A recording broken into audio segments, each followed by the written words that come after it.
Thus therein is the tale of Sir Purp, the bard's clown of Middle-earth and land.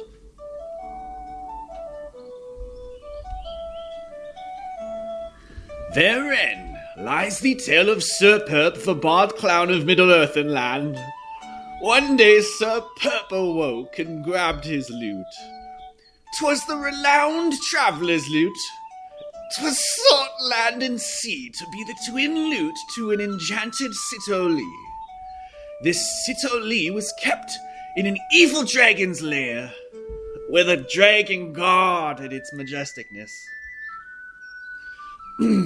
So Sir Purp did like 30 push-ups, 20 squats, and he exited his shire hut.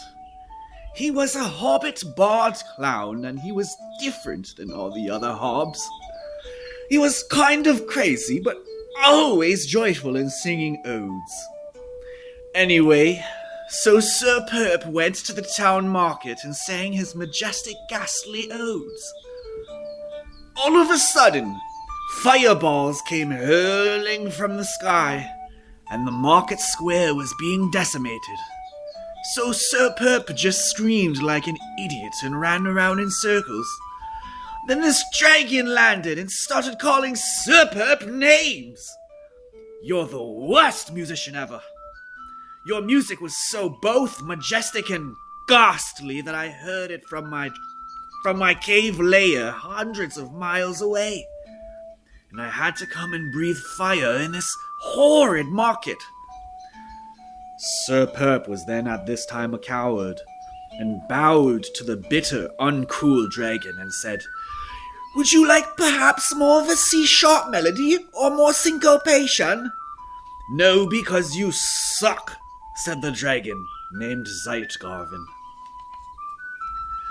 So then Sir Purp got all angsty, but he held his peace and bowed all cowardly to the dragon. Zeitgarven said, "Give me your lute, for 'twas said you are the chosen bard who plays majestic, melodious, and chanting odes." Sir Purp was terrified, and he saw everything in slow-mo because of adrenaline, and he turned with his lute and started booking it towards the northern forest thickets. Once he sojourned to the northern thickets, Zeitgarven breathed fire all through the forest, but Sir Purp was so agile from playing Quidditch back in Hobbit school, so he dodged the flames. Then there was this tunnel neath a blessed sequoia tree, and Sir Purp leaped into the tunnel underground, into this enchanted lair. It in fact was a gnome oasis monastery. All the gnomes there hasted to greet and conceal Sir Purp from Zeitgarven the dragon. So Sir Purp chilled in silence with the charitable gnomes, and then the gnomes silently prayed to God for protection with hummingly quiet voices, until Zeitgarven got all angry and left to go back to his lair on the southwest mountain ridges wherein lies the blessed Citoli instrument. All the gnomes saw Sir Purp's lute, and the chief gnome named Eleazar said, "Dude, you have the enchanted lute, which is twinned and paired with Zeitgarven the dragon's Citoli." "Are you serious, Eleazar?" said Sir Purp. "You always say dramatic tales that sound wise, but lead me nowhere. Last year you told me about a sacred carrot muffin like a cross-volcano lava destructoid deathly marsh of Doom Barren Valley, and I fell for it." Eleazar entreated further. "No, dude, that's the lute. I dreamed of it last week." "Fine," said Sir Purp. "What of it?" "Well, it possesses enchanted righteous qualities when combined with the Citoli of truth. Yours is the lute of righteousness, and Zeitgarven's Citoli is the Citoli of truth. Also scattered throughout Middle-earth and land is the Brayharp of peace, the Spinet of faith, the Schwam of joy, and the pamphlet of dignified magisterial melodies.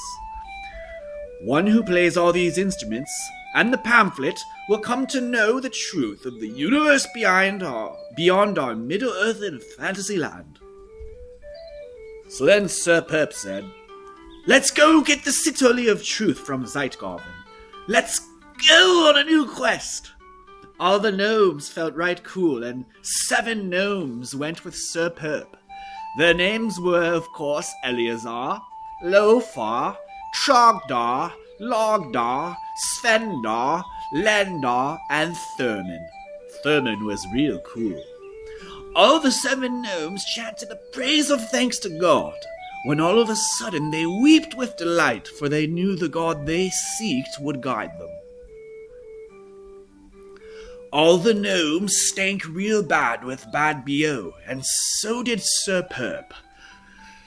So, the bad stank that they had warded off many evil folklore creatures, but not all. Sir Purp journeyed with the gnomes southwest through the marshes and valleys until they came to the southernmost wasteland. He played his lute throughout their journey, and the gnomes thought its righteous melodies may lead them closer to the God they prayed to. They knew of God, but they didn't know him personally, in an intimate relationship way. They did not know of Jesus. As they were walking and singing, suddenly this elf with a straw hat crossed their path. And this elf with a straw hat was running from a wizard. The elf was like a renegade outlaw type of guy, and he had in his hand the bray harp of peace. The peace emanating from this bray harp was profoundly powerful, and all the gnomes fainted, except Sir Purp the Hobbit. "Is that the bray harp of peace?" asked Sir Purp. "Who wants to know?" said the elf. "I am Sir Purp, the bard and the outcasted of my hobbit kind. I am the last of my hobbit kind, actually, as my village was wiped out by Zeitgarven, and I weep and tremble inside on my journey. All I have left is this righteous lute." "There are other hobs," said the elf. "I will guide you to them.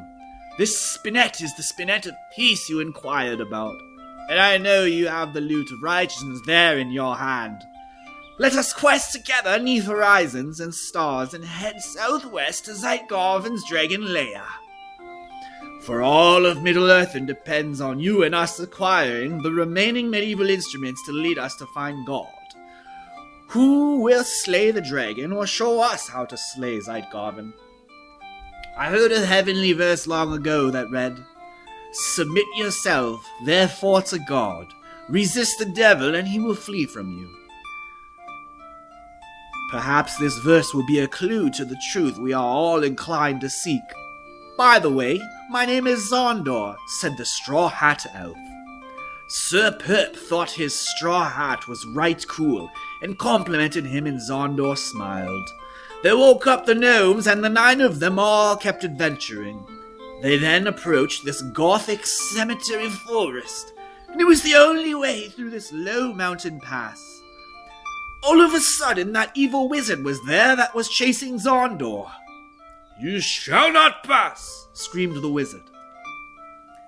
The wizard tried to cast a spell of destruction on their party of 9, but his magic was deflected from Sir Purp's intense lute jamming. "There's no way you are the lute's possessor!" screamed the insecure, smallish wizard. Unbeknownst, this wizard tried to punch Sir Purp. This huge fist fight broke out. The gnomes, Eleazar and Thurman, charged the wizard, but he booted them and punted them like 10 feet away from the battle area. So then Sir Purp scissor-kicked the smallish wizard. His huge forehead, he scissor-kicked him in the forehead. Then roundhouse kicked him into the dust. Lofar and Svendar felt kind of bad because the wizard seemed kind of likable because he had a quiet, buried warmth in his heart. He was a weary traveling wizard, and maybe life was hard for him. So they got him a hot compress and put it on his forehead and sang songs and praised God, waiting for the dorky, not-so-evil wizard to awake. Then the wizard woketh. "Why the mercy shown to me this day? asked the wizard. "Well, you seem like a troubled wizard who sucks at magic.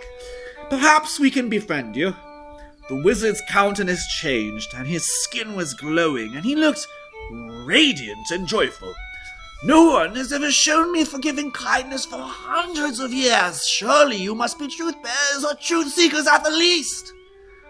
The wizard named Solfar began to frolic with the butterflies.